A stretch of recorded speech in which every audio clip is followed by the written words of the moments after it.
Welcome back sa ating FB page na Free Reviewers with Leonalyn at sa ating YouTube channel na Solving Math with Leonalyn. Now, dito na tayo sa number 4. Again, kapag mga ganito, pwede to sa civil service exam, sa NAPUCOM, at kung anong exam man yan na merong mga mathematics. So anyway, isa pa rin ito sa sinesend sa ating mga followers. So isa sa ating mga followers. Tapos na itong tatlo, so nandito na tayo sa pang-apat. The weights in pounds of 7 packages are listed below. 1, 2, 3, 4, 5, 6, 7. The weight of an 8 package is added to the list. The mean weight of the 8 packages is 12 pounds. What is the weight in pounds of the 8 package? Ganito lang siya kasimple. Yung average, mean, ang ibig sabihin ng mean ay average. So yung average na 12, i-multiply lang natin. Ilan yan siya? 8.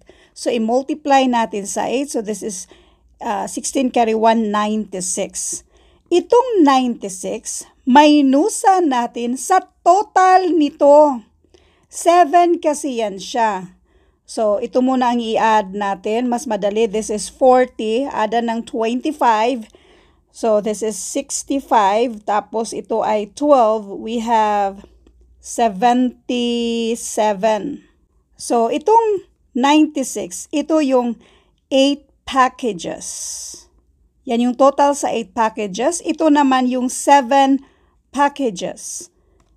Kunin natin yung difference. Ang difference dito ay 19. What is the weight in pounds of the 8 package? 19. Now ngayon, para maintindihan nyo, ano nga ba yun? Naguguluhan kami, ma'am. Ano yung ginawa mo, ma'am? Mag-example tayo. Example, meron tayong 4, 3, 7, 6. Apat yan siya. Example, ha? And then, kung kukunin natin yung difference dito sa apat man yan, so i-divide natin ng 4, ang difference dito ay, so i-add muna natin, this is 20 divided by 4, ang difference daw, ang average nito ay 5. So yung 5, yan yung average. Now, para makuha natin yung total nitong apat, kung ang given ay sabihin lang na 4 sila, tapos yung average ay 5. Yung average, yan yung mean. Para makuha natin yung total dyan, i-multiply lang natin yan. 4 times 5, this is 20. Para makuha natin yung total sa apat na yan.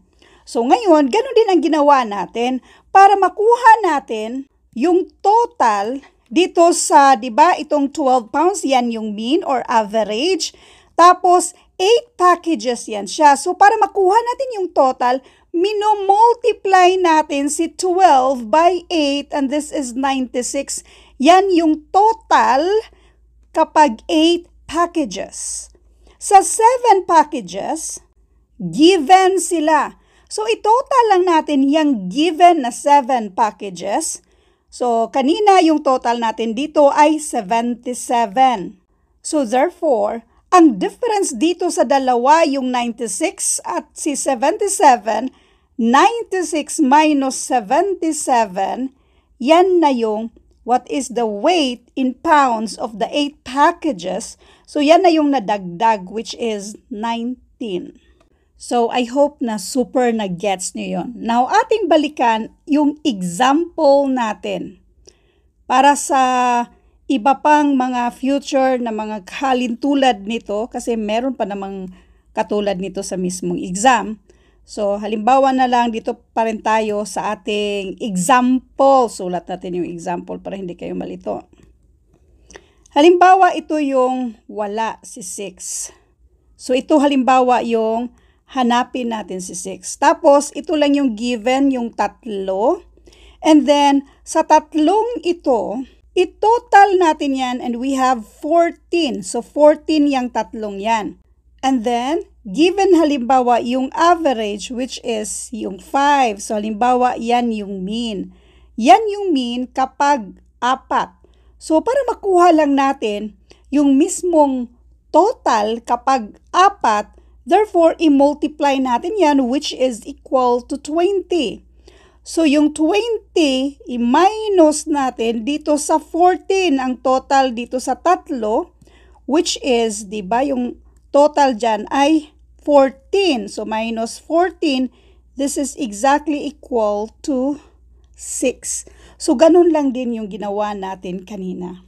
I hope na nakuha nyo kung paanong napakasimple lang pala itong sagutan. Thank you for watching and all I hope na meron kayong natutunan sa videong ito. Thank you and God bless.